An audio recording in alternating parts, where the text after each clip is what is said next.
It's the real news. I'm Aaron Makte. Yemen is already facing the world's worst cholera crisis, and now 7 million people are on the brink of famine. Yemen's crisis intensified last week when the Saudi led coalition closed all of Yemen's ports and stopped all humanitarian flights in response to a Houthi missile attack fired towards the Saudi capital of Riyadh. At the UN, humanitarian chief Mark Lowcock said the famine in Yemen could be the worst in decades. There will be a famine in Yemen. It will not be like the famine that we saw in South Sudan earlier in the year, where tens of thousands of people were affected. It will not be like the famine which cost 250,000 people their lives in Somalia in 2011. It will be the largest famine the world has seen for many decades, with millions of victims. I'm joined now by Asher Orkaby, currently a research associate at the Harvard Davis Center and a lecturer at Tufts University. His latest piece for Foreign Affairs is called Yemen's Humanitarian Nightmare. Asher, welcome. Let's start there with this humanitarian nightmare. Describe the situation for us. Well, Yemen's been on the brink of a crisis, not just for the past 2 years during the conflict, but for many years before then, with shortages of food, water, supplies, certainly medical care. And it's gotten much worse as Saudi Arabia has put in essence, a siege on the country, trying to force the population to give up their allegiance or to pressure the Houthi tribesmen in the north to give up their war against the Yemeni government. But it's really just turned into one of the greatest crises in the region, with hundreds of thousands of cholera victims, widespread famine, and exacerbated what was just a small conflict or a small humanitarian crisis into one that's significantly larger.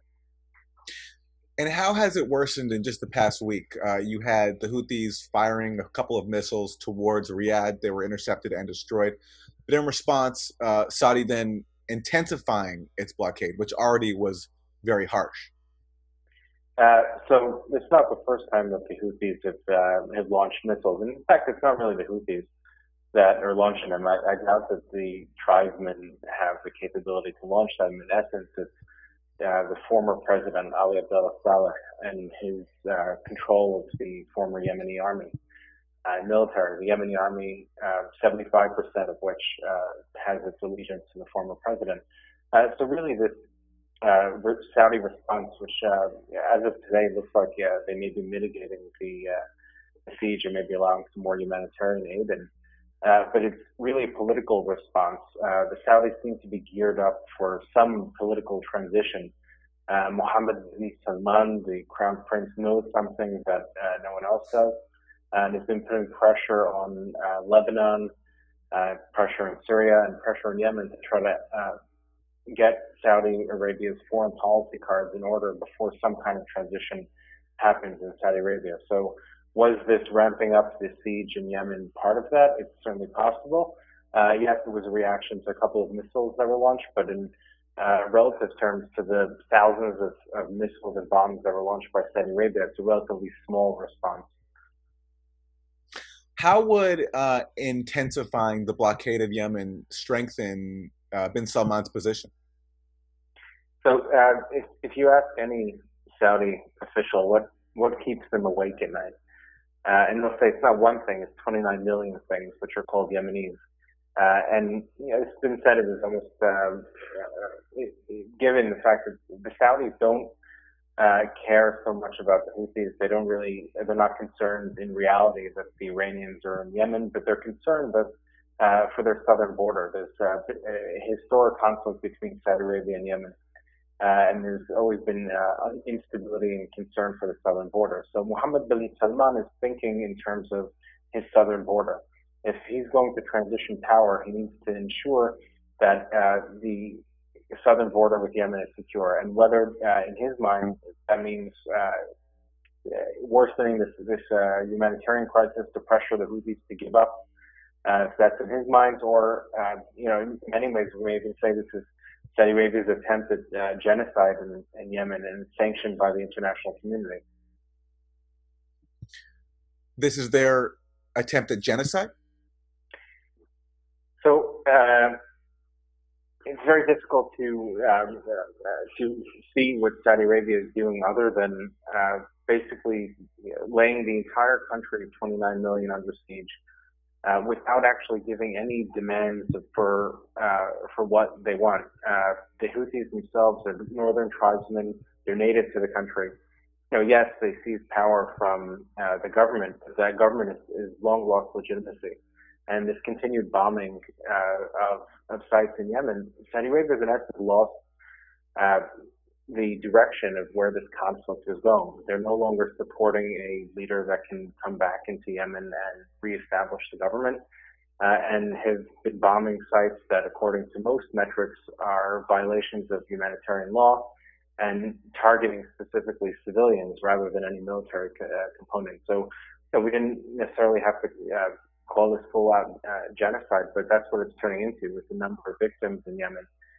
And the fact that the international community is sanctioning this is really alarming. Right. So let's talk about the Houthis. They are the main combatant against the Saudi coalition. They're allied with the former president Saleh. What position do they have when it comes to their willingness to be able to reach some sort of settlement that could end this conflict? To understand the Houthis, the Houthis themselves are just an individual family.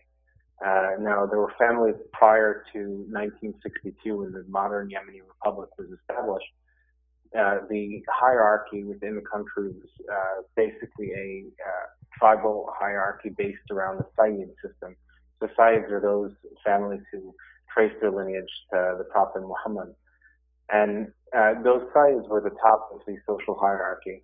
When the Republic was established in 62, they fell down in their ranks and were replaced by these new politicians within the Yemeni Republic.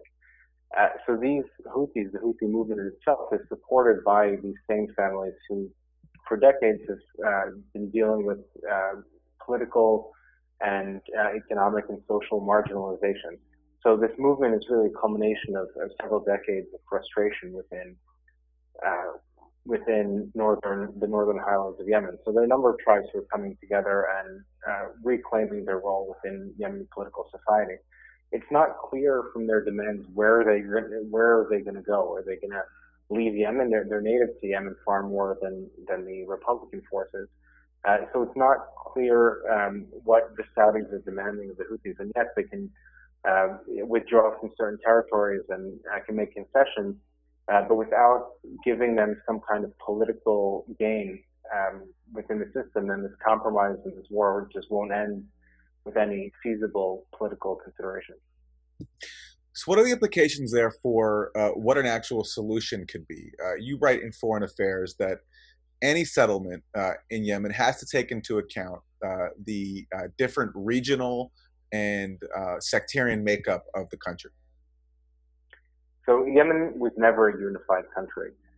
You'd have to go back thousands of years, over maybe 1,500 years to the Rasulid dynasty. And even then, the Yemen as we see today was not a single country until 1990. It was the first time that the different factions within Yemen, or the different geographic regions within Yemen, were united. And for simplicity purposes, there's a northern Yemen, which was controlled, the old Mutawakkilite kingdom of Yemen. That's primarily the tribes that are allied with the Houthis. There's the southern Yemen, which was a former British colony for 150 years. And then there's an eastern section within Yemen called Hadramaut. And that was sparsely populated, mostly autonomous and independent region. Those are the three natural regions within Yemen.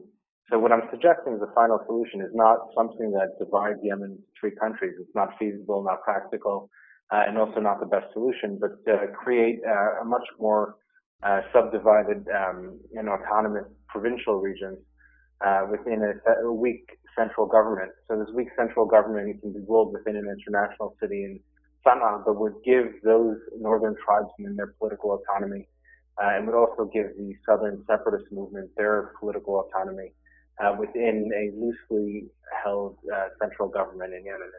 that would really speak to everyone's concerns and would also split Yemen's central authority into three, also placating Saudi concerns for Yemeni southern border instability. Finally, let me ask you about the role of Washington under both President Obama and Trump. U.S. has provided critical support to the Saudi-led attack on Yemen. There's growing talk now, growing momentum in Washington, at least among some lawmakers, for a debate on the U.S. role in the war. If the U.S. role could be changed, what kind of pressure could the U.S. Bring on Saudi Arabia to influence their role and forge a peaceful solution? So the best role that the United States could play is not dealing with Yemeni politics. Yemeni politics are best left to the Yemenis. It was a line that was used in 1968 by a Soviet correspondent. After the war was over, they realized that the civil war in Yemen during the 1960s, in the same way the one today, was really just the way that Yemen transitions power. So the best thing that the United States could do is allow Yemenis to come up with their own solution. But with the role that the United States can play with Saudi Arabia is to realize that this war is not about Yemen in particular, and it's not about Iran. That this war is about Saudi concerns for that southern border. If the United States can, along with the United Nations and the ICRC, can establish a demilitarized zone along Yemen's northern border or southern border of Saudi Arabia, that plan was used during the 1960s by the United Nations. It was used to great success and can be used today as well to ensure, gives the Saudis some kind of faith-saving measure to allow them to withdraw their forces, but giving Mohammed bin Salman that assurance that the Yemenis or the Houthi movement won't cross border and perhaps destabilize the kingdom. So if the Americans could do anything, it's giving Saudi Arabia that insurance policy that someone will protect them from Yemeni border incursions and allow the Saudis to, with grace, to withdraw from the Yemeni conflict and allow the Yemenis to solve their own political crisis. But yet the UN is warning right now that, as we said, 7 million people are on the brink of famine. So can MBS withstand calls like that from the UN, warnings that his policies are threatening to kill millions of people? I'm not sure how concerned Mohammed bin Salman is with the humanitarian crisis specifically. Yes, there is international pressure, but it hasn't worked necessarily in the past, and it may have worked today. There's some pressure forcing him to open the ports yet again to humanitarian efforts. But as soon as there's an announcement that there's a UN observer mission that's going to take place in the next couple of weeks to ensure or put a demilitarized zone between Yemen and Saudi Arabia, there would be no reason for Mohammed bin Salman to not withdraw the bombing campaign and allow UN observers to open Yemen's border up to humanitarian aid. As long as there's an assurance for MBS that there won't be any weapons transfers, which is his purported concern, then there would be no reason for Saudi Arabia to continue the conflict as long as they know that that southern border is stable and secure, and Mohammed bin Salman can worry about other domestic and foreign issues. When you say weapons transfers are his purported concern, is that an actual concern when he says that Iran is transferring high-tech weaponry to the Houthis? Yeah, Saudi Arabia is, in terms of countries intervening in Yemen, Saudi Arabia has intervened to a much greater extent than Iran over the past 20 or 30 years. And most recently, during the 1994 civil war between North and South Yemen, Saudi Arabia shipped a great deal of weaponry over to the southern Yemeni port of Aden. And a lot of those missiles, in the great ironies of history, end up being launched at Saudi Arabia. The same missiles that the Saudis purchased for Yemeni separatists are now in the possession of the Yemeni army and President Saleh. So, yes, there is historical irony there, but if the Saudis came to the United Nations and said, we'd like to attack Yemen because of some sense of superiority over southern Yemenis, which is historic, or because we're concerned for our southern border, there would be less support. But if the Saudis come and say to the United Nations, to the United States, we're concerned for Iran, then there was a response. And I think it's a similar response as if during the 60s and 70s, the Saudis come and said, we're concerned about communists in the Arabian Peninsula, and that was a word that everyone can understand. So in many ways, the term that's being touted by the Saudis, we're worried about the Iranians, can be in many ways conceived as the same way that we were worried about the communists, now we're worried about the Iranians. Were the Iranians in Yemen? Probably not to the extent that the Saudis claim them to be, and the extent to which they can influence events there. But certainly it's exaggerated. The Iranians may have aided the Houthis in some way, but for all intents and purposes, it's a complete exaggeration of the extent to which Iran can influence events in Yemen and actually transfer weapons. We'll leave it there. Asher Orkaby, research associate at the Harvard Davis Center and a lecturer at Tufts University. His latest piece for Foreign Affairs is called Yemen's Humanitarian Nightmare. Asher, thank you. My pleasure. And thank you for joining us on The Real News.